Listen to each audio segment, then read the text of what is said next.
सगळं नीटनेटकं ठेवा. जी ताईसाहेब. आणि लोणच्यांच्या बरण्याही बैसबारीने ठेवा. लांबचा प्रवास आहे, त्यात आदळापट होईल. ताईसाहेब, काय चाललंय हे? आता आम्हाला निघायला पाहिजे. खूप दिवस राहिलो आम्ही. काय खूप दिवस राहिलो? पहिला खलिता धाडा आमच्या हरजी दादासाहेबांना. सांगा त्यांना आमचं एवढ्यात काही येणं होणार नाही म्हणून. आणि मातोश्री, तुम्ही काय हो बरण्यांचा दादरा बांधत बसलाय? नको नको, थांबवू नका आता आम्हाला. ताईसाहेब, आमचं मन भरलं नाही. आम्हाला अजून मनासारखं काही करता आलं नाही. अहो, अजून काय बाकी आहे? माहेरात लेकीचं जेवढं कौतुक व्हायला हवं तेवढं झालं की. सुनबाई सांगतायत तर राहा 2 रोज. काही बोलायचं असतं, देण्या घेण्याच्या गोष्टी असतात. एकदा का परत गेलात की वर्ष वर्ष दृष्टीस पडत नाहीत तुम्ही. म्हणूनच थांबायचं. ताईसाहेब, तुम्हाला जमत नसेल ना तर आम्ही खलिता धाडतो आमच्या हरजी दादासाहेबांना. सांगतो त्यांना तुमची बायको दडवून ठेवली आम्ही, या घेऊन जायला. अहो, तिकडे कामं खोळंबतात. अहो, कामं स्वराज्याचीच आहेत ना मग.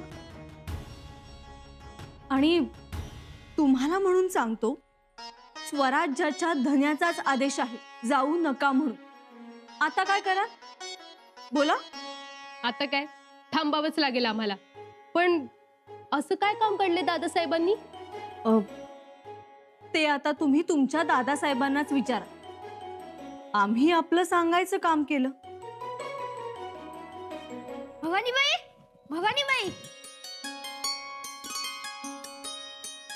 अहो, कुठे होतात तुम्ही?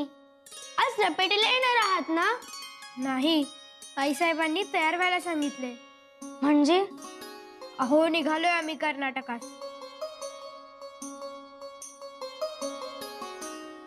खरंच निघालात? हो, आईसाहेबांनी सगळी तयारी केली. मेनेही सांगितलेत. पण पुन्हा लवकर या. हो, येतो. नाहीतर तुम्हीच या आमच्या बरोबर.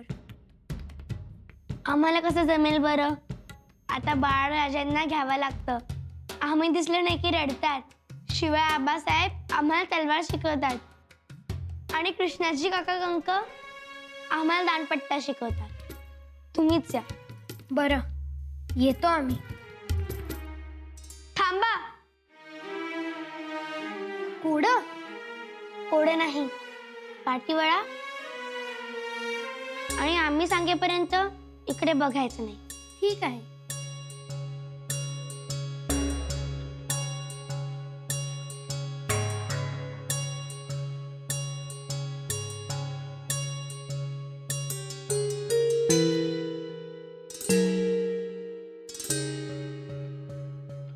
हे बघा, तलवार घ्या.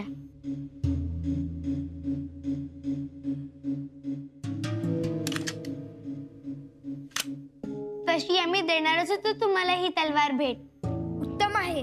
आता हीच तलवार आम्ही आमच्या कमरेस बांधू. आम्ही दिली म्हणून फार तर तिला भवानी तलवारच म्हणत चला. चालते की. सौभाग्यवती हो, सुखी राहावा. येतो राणू अक्का. अंबिका राजा, आवर हवा की थोडे दिस. आता एकदा गेलात की गेलात, मग आम्हाला बी करमायचं नाही बघा. हो, आणि आमचंही मन अजून नाही भरलं. नको नको, आम्ही दिरंगाई केली तर आमची स्वारी तिकडे कासावीस होईल. शिवाय यांना काही करमायचं नाही. आणि आम्ही दोघंही इकडे आलो, शंकराजी आणि आम्ही. जाऊ द्या आता आम्हाला. जात आहे अवश्य जा, पण जाताना काहीतरी घेऊन जा.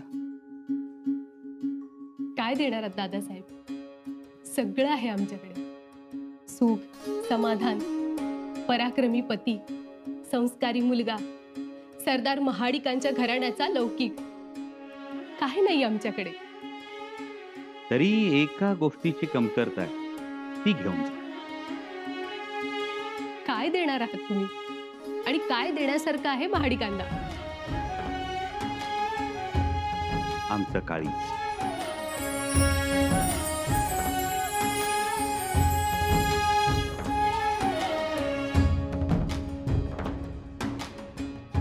आमची लाडकी लेक भवानीबाई.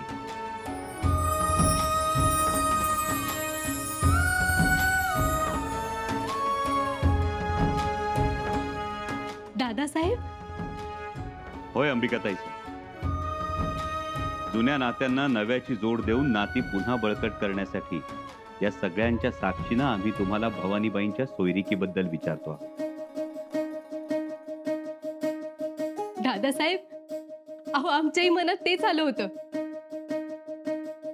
आम्ही आमच्या यांना कित्येकदा बोललोही, परंतु छत्रपतींची लेक कशी मागावी ना. अहो पर मग आम्हाला बोलायचं होतं. हो ना, आमच्या जवळ मन मोकळं करायचं. आणि हो, छत्रपतींची लेक कोण मागणार होतं? छत्रपतींची बहीणच ना. तीही लाडकी बहीण. ते खरंच आहे म्हणा. मग ताईचे सोयरीक पक्की समजावी आम्ही. अहो मी आज सांगतो, सोयरीक पक्की समजा. ह्या सोयरिकीने समजासनीच आनंद होईल बघा. शंकराजी आणि भवानीबाईंची जोडी खूप छान आहे. खेळतात, भांडतात, एका जीवाने राहतात. आमच्या यांनाही आनंद होईल बघा. होईल ना. मग तातडीनं स्वार पाठवून हरजीरावांना बोलावून घेतो. आम्ही तर म्हणतो मुहूर्तच काढू आणि मुहूर्ताची काळ वेळ त्यांना कळवून टाकू. हे उत्तम. शंकराजी आणि भवानीबाईंच्या लग्नाचा मुहूर्त काढा ताबडतोब.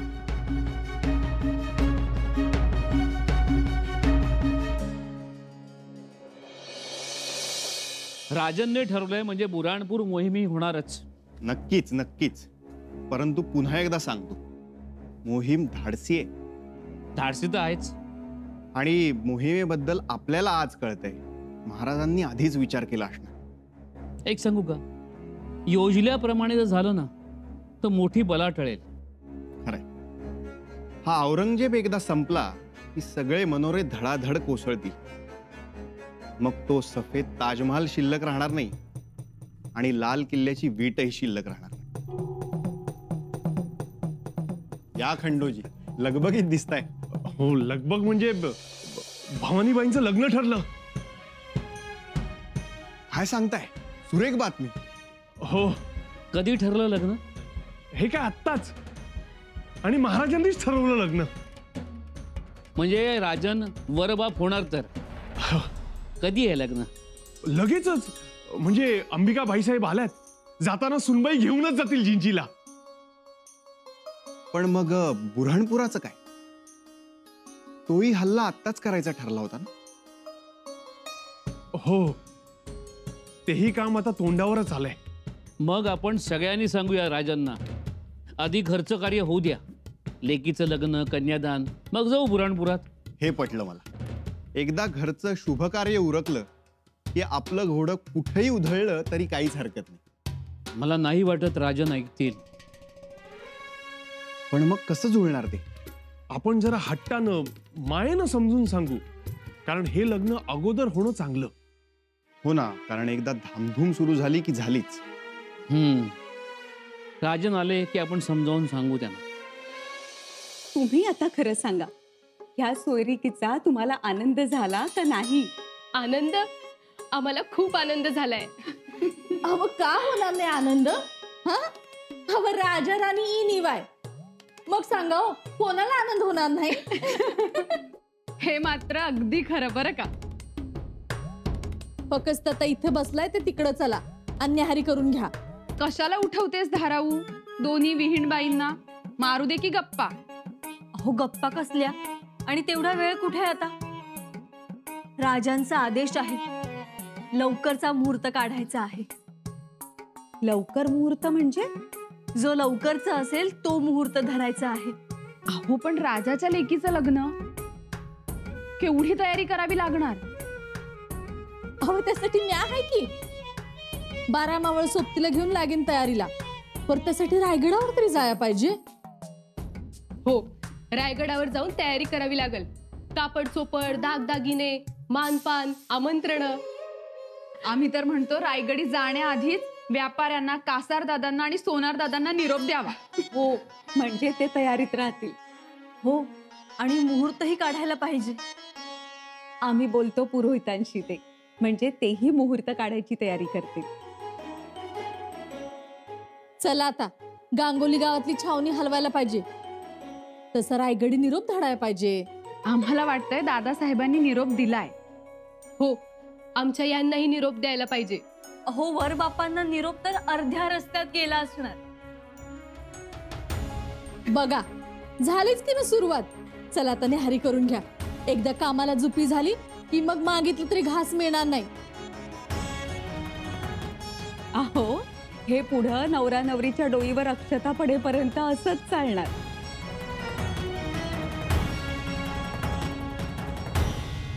महाराज, आम्हाला आत्ताच समजलं. हो राजे, आत्ताच खबर आली. शी खबर चांगली आहे, पण ती साजरी कशी करावी? म्हणजे राजे, आपण असा कसा निर्णय घेतला?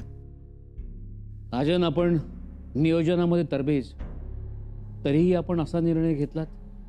परंतु मग राजे, असं तर नाही की बुऱ्हाणपूरवरचा छापा आपण पुढे ढकललात?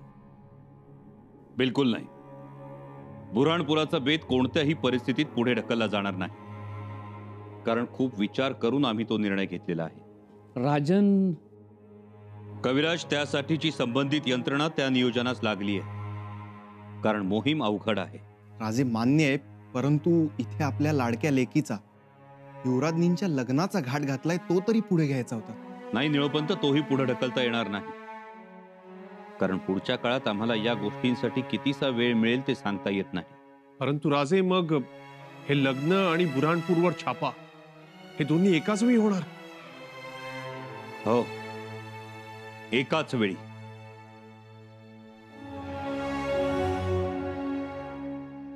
म्हणजे इच्छा असूनही आम्ही या दोन गोष्टींमध्ये अंतर ठेवू शकलो नाही. राजन, धन्य आहात आपण. परंतु राजन, हे आपण करू शकाल? करायला तर हवंच कविराज, कारण पोटची लेक जशी लाडकी तशीच पाठची रयत आम्हाला प्यारी. जसा लेकीचा आनंद बघायला आवडतो तसा रयतेचा आनंदही बघायला आवडतो, आणि म्हणूनच हे दोन्ही समारंभ एकाच वेळी करतो आहोत आम्ही. महाराज, पण हे समारंभ? होय, समारंभच. एकात लग्न साजरं होईल आणि दुसऱ्यात विघ्न संपेल. दोन्हीचा जल्लोष एकाच वेळी. एकाच वेळी? हो, एकाच वेळी. माफी असावी महाराज, पण हे थोडं कठीण वाटतंय. कारण म्हणजे अंतर. बुऱ्हाणपूर आणि रायगड यामधलं अंतर. मग अडचण काय? अडचण हीच आहे की या दोन्ही गोष्टी एकाच वेळी होऊ शकतील. हो, कारण लेकीच्या लग्नात बाप हवाच. कन्यादान करावं लागणार. कन्यादानाच्या वेळी आम्ही येणार.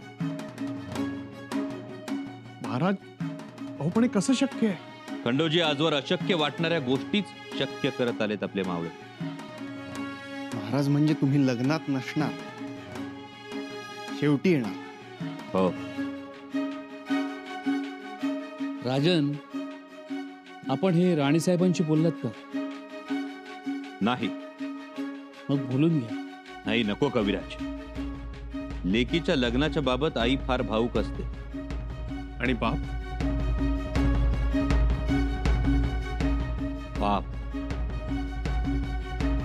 बाप तर आईहून जास्त भावूक असतो.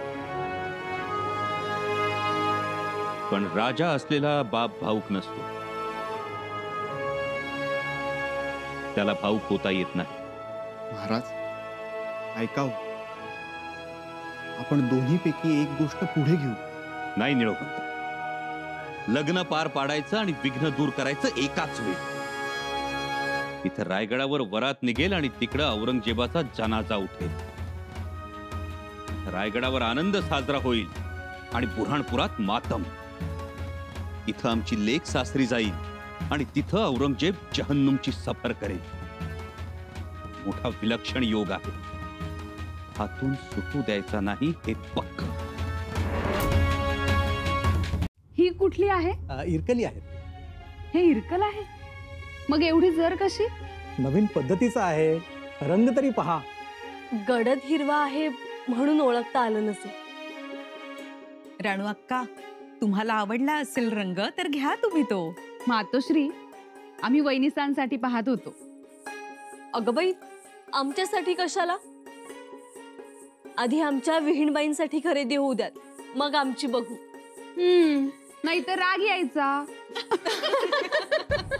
झाली का तुमची सुरुवात? ताई, हे घ्या तुम्ही.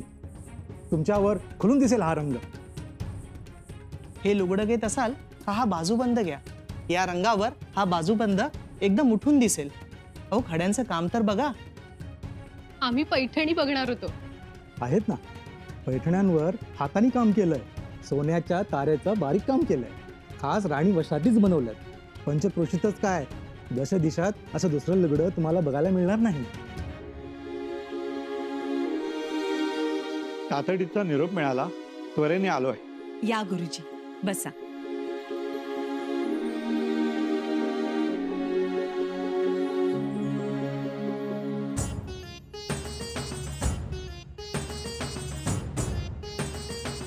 सापडला का मुहूर्त? 2 दिवसांनी पौर्णिमा आहे. शुक्राची महादशा सुरुवात होत आहे. पत्रिकेप्रमाणे विवाहास उत्तम काळ आहे. द्वादशीला पृथ्वीवर अग्निपण आहे, गुरुबळ आहे. मग द्वादशी धरू. अहो, द्वादशी म्हणजे खूपच घाई होईल. निमंत्रणं धाडायची आहेत, मानपानाची तयारी करायची आहे. कसं करू म्हणता? कमीत कमी 2 मास तरी हवेत तयारीसाठी. मातोश्री, 2 मास पुढे ढकलणं योग्य नाही. तेव्हा मग पितृपक्ष, दीपावली खूपच घाई गडबडीचं होईल. द्वादशीला घाई होत असेल तर पुढील मासात पंचमी हा उत्तम मुहूर्त आहे. तो मात्र चुकवू नका. ताईसाहेब, तुमचं काय मत आहे? द्वादशी नकोच, पण हा पंचमीचा मुहूर्त चालेल.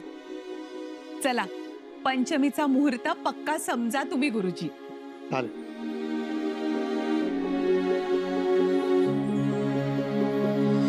महाराज, तुमचं शौर्य, धैर्य पाहून उफाळलेला दर्या देखील भारावून गेला. तो क्रूर सिद्धी खैरियत हपका मारल्यासारखा निश्चित पडू नये. तुम्ही बुऱ्हाणपूर यशस्वी करालच, पण त्याच वेळी तुमची लेक मांडवात तुम्हाला शोधेल एवढं मात्र होऊ देऊ नका. मग काय करावं निळोपंत? कारण आजपासून बरोबर 15व्या दिवशी आम्ही बुऱ्हाणपुरावर हल्ला करणार. हल्ला नंतर केला तर? नाही कविराज, आजपासून बरोबर 16व्या दिवशी औरंगजेब बुऱ्हाणपूर सोडणार. त्याच्या आदली रात्र निवडली आहे. आपण लेकीचं लग्न पुढे घेऊ, पुढचा मुहूर्त घेऊ. तुम्ही बुऱ्हाणपूरहून परत आल्यानंतर. हे योग्य आहे, पण आता सगळ्यात आधी आग्या मोहळातून औरंगजेब नावाची राणीमाशी बाहेर काढायची. ठरला. औरंगजेबावरच्या हल्ल्याचा मुहूर्त ठरला. अगं बाई, तुमचं हेर खातं एवढं चलाक आहे तर? राणीसाहेब,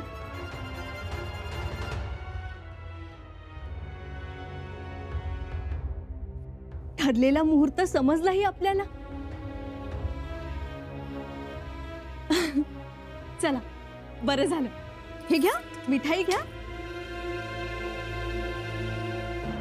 ठरलेल्या मुहूर्तावर तुमच्या लाडक्या लेकीचं लग्न.